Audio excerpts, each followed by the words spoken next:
Dera PKP, Fizikal dan Emosi Sampai Bila Nak Sabar. Saya Nur Hidayah binti Mat Sarip, Ketua Unit Psikologi Kaunseling, Pegawai Psikologi Kaunseling, Hospital Selayang. Bersama saya pada kali ini, kita akan merungkai satu topik yang saya kira hangat untuk dibicarakan, terutama di musim pandemik. Jika tuan-tuan dan puan-puan melihat perkataan akhbar yang dipaparkan sebentar tadi, apakah perkara pertama yang muncul di minda tuan-tuan dan puan-puan? Benar, peningkatan kes yang sangat mendadak melibatkan keganasan rumah tangga, terutama di musim pandemik ini, hangat diperkatakan. Sebelum saya merungkai lebih lanjut tentang isu yang ingin dibahaskan pada hari ini, ingin saya membawa definisi keganasan rumah tangga kepada tuan-tuan dan puan-puan. Keganasan rumah tangga bermaksud perlakuan ganas yang dilakukan oleh pasangan terhadap pasangannya, melibatkan penderaan secara fizikal, seksual, emosi, psikologi dan juga sosial. Menurut Akta Keganasan Rumah Tangga 1994, keganasan rumah tangga merupakan satu jenayah di bawah kanan keseksaan. Sebagai contoh, penyalahgunaan kewangan oleh pasangan seperti menggunakan wang pasangan tanpa kebenaran atau memaksa pasangan membuat pinjaman untuk kegunaan sendiri juga merupakan satu jenayah. Permintaan melampau keperluan seksual terhadap pasangan tanpa rela, itu juga merupakan satu jenayah. Mengaib dan memalukan pasangan secara terang-terangan di media-media terbuka dan sosial dengan niat untuk meraih kuasa dan mengekalkan kawalan terhadap pasangan juga satu jenayah. Nampak seperti ringkas dan juga simple, tetapi sebenarnya itu jenayah, tuan-tuan dan puan-puan. Apakah kesan emosi dan juga kesan fizikal yang mungkin timbul daripada keganasan rumah tangga ini?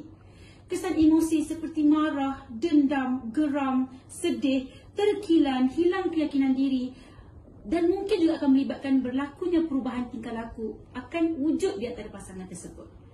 Kesan fizikal pula seperti yang kita semua ketahui akan merasa sakit seluruh tubuh badan, wujudnya kesan-kesan lebam akibat dipukul dan yang paling membahayakan sekali adalah apabila ia menyebabkan risiko kematian.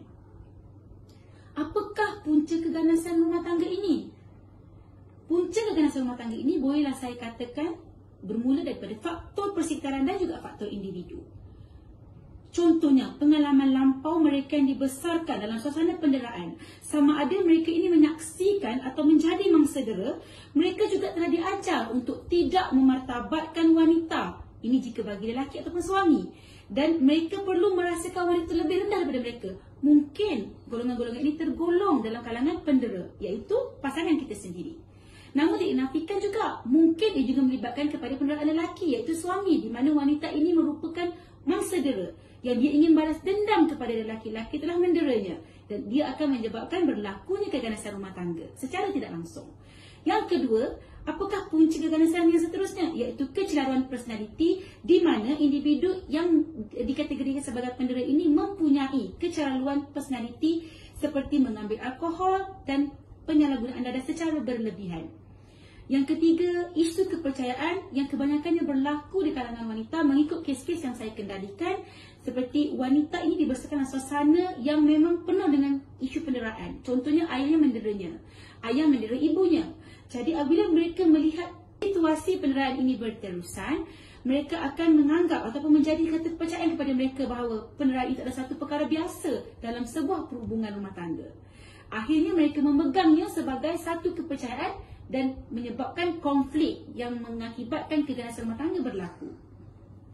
Jika kita lihat pada musim sekarang, pada masa PKP, kenapa peningkatan kes ini semakin ketara?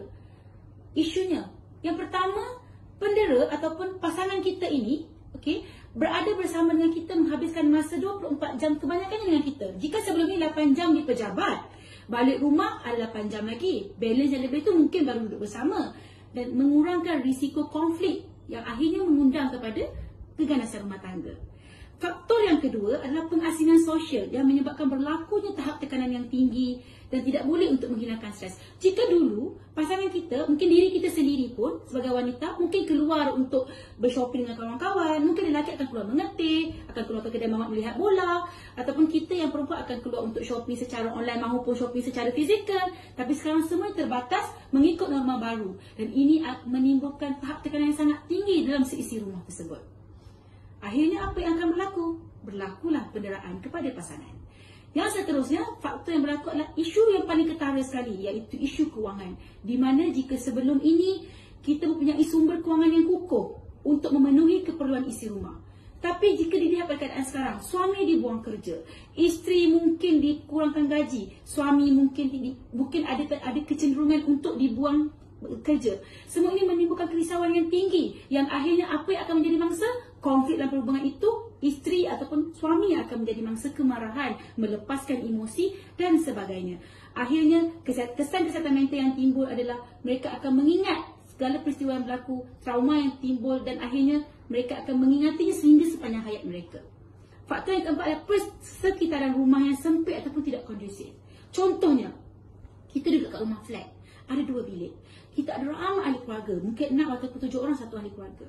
Sebelum ini mungkin ia tidak menjadi isu kerana kita keluar bekerja, ada banyak waktu sosial bersama orang lain di luar, bersosial di luar rumah, beriadah, bermain di taman, membawa anak-anak keluar, bershopping, menziarahi sesama sendiri. Tapi sekarang dunia kita hanyalah rumah kita dengan kawasan yang terhad. Dan ini juga akan menimbulkan rasa ketidakselesaan ahli rumah yang akhirnya menimbulkan konflik, dan yang lebih teruk lagi, berlakunya keganasan rumah tangga seperti kes yang dilaporkan pada waktu ini. Dan yang terakhir, tiada sokongan daripada orang lain serta tempat untuk mengadu juga merupakan salah satu punca yang menyebabkan berlakunya peningkatan kes keganasan rumah tangga pada musim PKP ini. Ialah ingin berkongsi, tiba-tiba tempat yang kita nak pergi itu tutup dan tidak beroperasi. Apakah yang kita rasa? Dan sekarang ini lebih banyak menawarkan perkhidmatan secara di atas talian. Namun, tidaklah bererti dunia kita gelap apabila kita menjadi mangsa dera. Berikut adalah langkah-langkah pencegahan yang boleh kita praktikkan ataupun kita lakukan. Yang pertama, dapatkan bantuan perubatan ataupun bantuan psikologi. Jika anda merupakan seorang mangsa dera, pergilah ke Jabatan Kecemasan dan Trauma di hospital-hospital berdekatan dengan area rumah anda untuk mendapatkan rawatan perubatan. Di sana nanti anda akan dibawa ke satu bilik khusus yang kita panggil sebagai Pusat Krisis Bersepadu OSCC, dan di situ anda akan diberikan perkhidmatan rawatan dari segi fizikal dan juga psikologi. Dan apa yang lebih bagus lagi, sekiranya di hospital tersebut terdapat pondok polis, boleh juga laporan dibuat di situ, dengan mana doktor akan mengisi borang 59 yang akan mencatatkan segala butiran kecederaan fizikal yang dialami, dan ini akan membantu wanita-wanita ataupun mana-mana suami yang didera untuk mendapatkan perkhidmatan rawatan psikologi dan juga psikoterapi.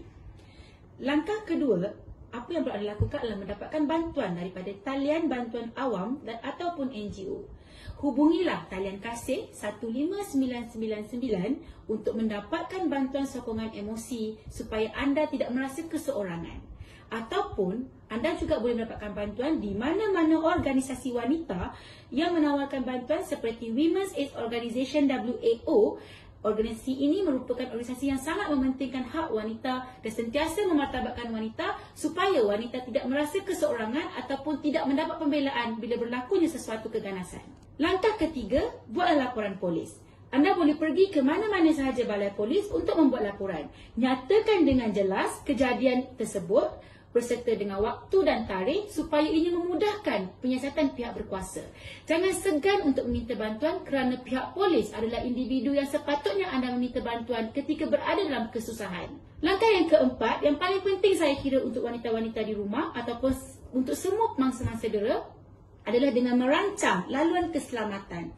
Yang mana sediakan pelan ataupun rancangan sekiranya anda terpaksa meninggalkan rumah sewaktu anda didera. Katalah anda didera dengan teruk sekali pada waktu tersebut. Di mana lagi anda ingin minta bantuan selain daripada anda kena meninggalkan rumah baru boleh minta bantuan? Apa yang paling penting anda lakukan adalah dengan anda mempunyai kunci spare di rumah dan anda tahu di mana kedudukan kunci spare tersebut untuk memudahkan anda keluar dari rumah apabila berlaku kecemasan. Yang kedua, simpanlah segala nombor kontak rapat seperti ahli keluarga, rakan-rakan, kawan-kawan, sanak saudara yang anda percayai untuk memudahkan anda meminta bantuan sejurus anda keluar daripada rumah. Dan yang ketiga, simpanlah juga nombor-nombor talian ataupun NGO-NGO yang anda tahu untuk memudahkan anda mendapatkan perkhidmatan yang anda perlukan selepas anda keluar dari rumah akibat berlakunya keganasan rumah tangga. Jelas? Janganlah anda hanya duduk diam sahaja kerana anda wanita, tapi anda perlu tahu apa yang perlu anda lakukan bila berlakunya keganasan rumah tangga kepada anda. Ingat, kita yang menentukan siapa kita dan bagaimana cara untuk kita keluar daripada masalah kita. Kongsi emosi, ada solusi. Let's talk, minda sihat. Moga kita berjumpa lagi.